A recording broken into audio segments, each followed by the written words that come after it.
سر میرا تو ایک سوال ہے یہ تمام سیاسی جماعتوں سے بالخصوص مولانا فضل الرحمان اور اس کے فالور سے. مولانا صاحب اکثر اوقات عمران خان کو یہودی ایجنٹ کے نام سے پکارتے ہیں. تو میں کہنا چاہتا ہوں کہ یہ کیسا یہودی ایجنٹ ہے کہ جس نے 75 سال بعد آ کے اس سے پہلے کسی مسلمان حکمران کو بقول ان کے بھئی یہ تو یہودی ایجنٹ ہے نا، مسلمان حکمران کو یہ خیال نہیں آیا کہ ہمارے اسکولوں کی اسلامی جمہوریہ پاکستان کے اسکولوں میں قرآن پاک کی تعلیم لازمی کرے.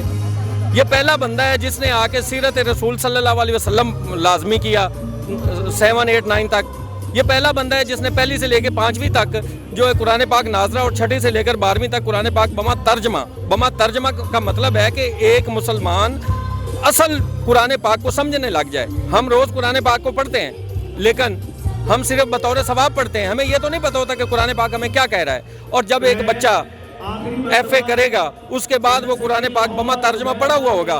جب آپ کے پورے پاکستان میں جو افسران ہیں، جو پروفیسر ہیں، جو ڈاکٹر ہیں، جو SH ہوگا، پٹواری ہوگا، کوئی بھی ہوگا مینز، وہ اگر قرآن پاک بما ترجمہ پڑھا ہوا ہوگا تو آپ خود سوچیں کہ پاکستان میں کتنی تبدیلی آئے گی. تو یہ کس کے طفیل آئے گی تبدیلی؟ ایک یہودی ایجنٹ جو بقول ان کے سیرت رسول صلی اللہ علیہ وسلم آپ جمعہ کے خطبہ میں سنتے ہیں. آپ نے کبھی سنا ہے؟ آپ کو کسی نے اسکول میں کبھی بتایا؟ کسی سلیبس میں پڑھا ہے کبھی پہلے آپ نے؟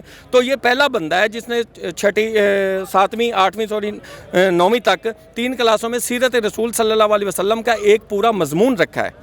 تو میں یہ پوچھنا چاہتا ہوں. اور دوسرے نمبر پہ مولانا فضل الرحمان ایک عالم دین ہے نا، تو ان کی کوئی کتاب تو ہوگی جو دین کے بارے میں لکھی ہوئی ہوگی. آج تک وہ کوئی اس کا مجھے نام کا نہیں پتا، بلکہ آپ میں سے بھی کسی کو کوئی نام کا نہیں پتا ہوگا. وہ بھی پتا ہونا چاہیے نا. ایک عالم دین کا مطلب تو یہی ہے کہ نا وہ اسلام پہ کتابیں لکھے. وہ جب خطاب کرتا ہے تو کسی خطاب میں آپ نے اس کے اللہ اور اللہ کے رسول کی کوئی تعلیمات کے بارے میں سنا ہے؟ وہ تو مولانا ہے نا بھائی. تو اس کو تو یہ بولنا چاہیے تھا نا، بتانا چاہیے تھا اپنی قوم کو، جو اس کی بجائے عمران خان بتا رہا ہے. یونیورسٹیوں میں جا کے عمران خان بتا رہا ہے یہ یہاں آئے گا تو وہ یہی باتیں کرے گا، جہاں بھی جائے گا وہ یہی باتیں کرے گا، اور یہودی ایجنٹ بھی وہی ہے. وہ تو کہہ رہا ہے میں کوشش کر رہا ہوں شریعت کے نفاذ لانے کی. کون؟ مولانا فضل الرحمان. اچھا ماشاءاللہ. اچھا تو مولانا فضل الرحمان اس بار آئے ہیں حکومت میں؟ بھائی میں نے تو سنا ہے، بچپن سے سنتا آیا ہوں کہ یہ مولانا فضل الرحمان تو ہر حکومت میں ہوتے ہیں. یہ KPK میں بھی تھے، مشرف کے دور میں بھی ان کی پوری حکومت تھی، باقی ہر حکومت میں یہ الائنس رہا ہے ان کا. تو یہ کس حکومت میں انہوں نے شریعت بل پیش کیا ہے؟ کس حکومت میں انہوں نے سود کے خلاف بل پیش کیا ہے؟ تو مجھے بتائیں نا. ابھی تو ان کی امپورٹڈ حکومت ہے ماشاءاللہ، آل ان آل ہے. یہ نیب کے کیس ختم کر سکتے ہیں، یہ اپنے اوپر 1100 ارب روپے کی جو کرپشن کے کیسز ہیں وہ 1 to all ختم کر سکتے ہیں. ان سے کوئی 50 کروڑ تک کوئی کرپشن پوچھ بھی نہیں سکتا. یہ جو شہداء کے انہوں نے پلاٹ کھائے تھے مولانا فضل الرحمان کے، وہ ان سے کوئی نہیں پوچھ سکتا. تو یہ اسلام کے بارے میں، شریعت کے بارے میں بھی بل پیش کر دیں، اتنی جلدی سے وہ بل بھی پاس کروا لیں. تو یہ اب سودی سسٹم ہے، تو یہ مولانا اس کو کیوں نہیں ختم کرنا چاہ رہے اور کیوں نہیں کر رہے؟ اس کی کوئی ایک کوشش، کوئی ایک مثال، کوئی ان کی، میں پھر کہوں گا کوئی ان کی ایک بک جو دین کے بارے میں لکھی گئی ہو، کوئی ایک خطاب جو انہوں نے دین پہ کیا ہو. یہ باقی بھی علماء ہیں، یہ مولانا طاہر القادری صاحب ہیں، یہ مولانا طارق جمیل ہیں، یا ادروائز بہت سے علماء کرام ہیں، انہوں نے ان کی کتابیں لکھی ہوئی ہیں، دین کے پہ لکھی ہوئی ان کے خطابات ہیں. تو یہ کون سے مولانا ہیں بھائی جن کا کوئی دین کے بارے میں کوئی بات نہیں ہے؟ باقی جو بھی چور ہو ان کو یہ بچانے کے لیے آگے آ کے سیسا پلائی دیوار بن جاتے ہیں. ماشاءاللہ. آپ PTI کے سپورٹر ہیں. مولانا نے کچھ ہی دن پہلے کہا تھا کہ PTI کے سپورٹروں کے خلاف میرا اعلان جنگ ہے. بات یہ ہے کہ میں تو مولانا صاحب کی قدر کرتا ہوں اس وجہ سے کہ ان کے نام پہ لگتا ہے مولانا. ادروائز یہ مولانا صاحب کا اگر PTI کے ورکر کے خلاف اعلان جنگ نہیں، پھر اس کا مطلب ہے پورا پاکستان PTI بنا ہوا ہے، تو ان کا تو پورا پاکستان کے خلاف اعلان جنگ ہے. اور یہ وہی مولانا ہے نا جو انہوں نے پچھلی دفعہ بولا تھا کہ میں 14 اگست نہیں مناؤں گا. اور یہ وہی ہیں جو ان کے باپ نے کہا تھا کہ ہم پاکستان کی غلطی میں الحمدللہ شامل نہیں ہیں، پاکستان بننے کی غلطی میں. بھائی یہ جو ہمارے باقاعدہ انہوں نے ایک فورس بھی اپنی تیار کر رکھی ہے. وہ تو انہوں نے سلوٹ لگوانے کے لیے فورس تیار، بھائی وہ انہوں نے سلوٹ کروانے کے لیے فورس تیار کر رکھی ہے کہ وہ کافی دنوں سے بچپن سے وہ خواب دیکھتے آ رہے ہیں صدر پاکستان کا. وہ سوچتے ہیں، یہ ریہرسل کرتے رہتے ہیں کہ وہ میں کیسے جاؤں گا، کیسے آ کے چبوترے پہ وہ مجھے سلامی دیں گے. تو وہ انہوں نے اپنا خواب پورا کرنے کے لیے وہ کی ہوئی ہے. باقی انہوں نے ویسے ان کے ساتھ کی بہت زیادتی ہے مولانا کے ساتھ. یہ مولانا کے بندے لا کے انہوں نے ڈرا ڈرو کے پورے ملک کو بند کر کے آگے پیچھے کر کے تو حکومت تو گرا لی امپورٹڈ کے ذریعے. تو مولانا صاحب سے انہوں نے وعدہ کیا تھا کہ ہم آپ کو صدر بنائیں گے. تو وہ علوی صاحب تو جو ہے وہ تو ادھر ویلڈ ہوئے ہیں، وہ تو وہ کسی سے اکھاڑے نہیں جا رہے.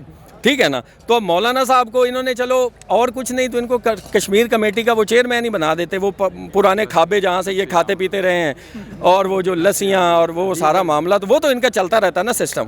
اب وہ باہر بیٹھ کے یہ سارا سسٹم کر رہے ہیں, کبھی جا رہے ہیں. یہودی ایجنٹ تو ہو گیا عمران خان. ویسے ان پہ یہ ایک ایلیگیشن یہ بھی ہے مولانا فضل الرحمان پہ کہ یہ پچھلے دنوں جو عمرہ پہ گئے تھے تو یہ کافی خبریں چلی تھیں کہ یہ ایک اسرائیلی ادھر جو سفیر ہے اس سے بھی انہوں نے ملاقات کی تھی. میرے خیال میں مولانا صاحب نے اس کی تردید نہیں کی ہے. ویسے ان کو کر دینی چاہیے تھی تردید, اگر نہیں ملے تو. شاید وہ پاکستان کی بہتری کے لیے ملاقات کی ہے انہوں نے. ہاں, یہ تو ہر حکومت میں پاکستان کی بہتری کے لیے آتے ہیں, بلکہ پاکستان انہوں نے اپنے پیٹ مبارک کا نام رکھا ہوا ہے. ٹھیک ہے نا, جو ہر دفعہ حکومت میں آنے کے ساتھ ہی ماشاءاللہ بڑھتا جاتا ہے, ترقی کرتا جاتا ہے. ان کے بچے, بچوں کے بچے اور ماشاءاللہ آگے کے. اچھا ویسے مولانا صاحب کی کل پراپرٹی کتنی تھی, کبھی آپ نے پوچھا ہے؟ پراپرٹی جتنی بھی ہے وہ تو خود کو سامنے رکھتے ہیں. پراپرٹی ویسے بتاتے نہیں ہیں. مطلب یہ ہے کہ ان کو یہ جو گاڑیاں, بنگلے اور یہ جو ایک ایلیگیشن تو ان پہ یہ بھی ہے نا کہ انہوں نے سینکڑوں ایکڑ کے حساب سے جو شہداء کی زمین تھی پاک فوج کے شہداء کی, وہ انہوں نے ہتھیا لی تھی. وہ ان پہ جب وہ کیس چلنے لگا تو انہوں نے کہا کہ میں یہ جو سارے ڈنڈا بردار ہیں میرے جتھے, یہ لے کے میں نیب کے باہر آ جاؤں گا اور نیب کو بھی اکھاڑ دوں گا اور وہاں سے وہ نیب چیئرمین نیب کو بھی اٹھا لوں لے جاؤں گا. اور ویسے ماشاءاللہ وہ جو یہ ان کو یہ کہتے ہیں نا کہ یوتھیے, یہ یوتھیے شریف سے لوگ ہیں. ٹھیک ہے نا, یہ ہر جگہ احتساب دینے کے لیے پہنچ جاتے ہیں. اپنا بھی ان کا کوئی بندہ ہو, عمران خان پہ کوئی ایلیگیشن آ جائے, عمران خان کے کسی بندے پہ ایلیگیشن آ جائے تو یہ سب سے زیادہ آپ سوشل میڈیا پہ چیک کریں کہ سب سے زیادہ ان پہ تنقید یہ یوتھیے کر رہے ہوتے ہیں. اور یہ انہوں نے ایسی مخلوق پالی ہوئی ہے کہ یہ جو بندہ بھی مار دیں نا تو وہ کہتے ہیں نہیں سر آپ نے نہیں مارا, یہ بندہ خود ہی مرا ہے. چلیں اب جو ہماری آڈینس ہے ان کو کیا پیغام دینا چاہیں گے آج؟ میں تو آڈینس کو صرف یہ پیغام دینا چاہوں گا کہ نہ ہماری کسی سے لڑائی ہے, نہ ہم یہاں کسی سے جنگ و جدل کرنے کے لیے آئے ہیں اور نہ ہی کرنا چاہیے.